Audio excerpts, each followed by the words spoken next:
Pareil, avait violé son espace aérien près de sa frontière avec la Syrie. Cet avion n'a jamais quitté l'espace aérien syrien. C'est la réplique de la Russie. L'un des deux pilotes aurait été capturé par des rebelles syriens. Benjamin Dubois. Cette boule de feu, c'est un Sukhoi 24 de l'aviation russe. L'avion se trouvait à 6000 mètres du sol lorsqu'il a été abattu. Deux versions s'opposent. Les Turcs estiment que l'avion russe a violé leur espace aérien près de la frontière avec la Syrie. Ils indiquent avoir mis en garde l'avion 10 fois en 5 minutes avant de l'abattre. La Turquie a saisi l'ONU et l'OTAN, dont elle est membre.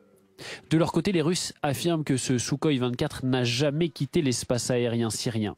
Vladimir Poutine parle, je cite, de coups de poignard dans le dos. L'un des deux pilotes russes est mort, l'autre est porté disparu. Les hélicoptères russes sont à sa recherche. Il pourrait avoir été capturé par des rebelles syriens turkmènes qui combattent le régime de Bachar el-Assad. Il s'agit là d'une zone extrêmement sensible. Depuis le début de l'intervention militaire russe aux côtés du régime du président Bachar el-Assad fin septembre, les incidents de frontières se sont multipliés entre Ankara et Moscou.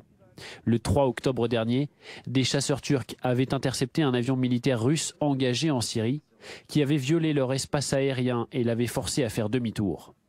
À l'heure où s'organise une coalition internationale pour lutter contre Daesh, dans laquelle la Turquie et la Russie sont invitées à s'engager, cet incident entre les deux pays est un coup d'arrêt important.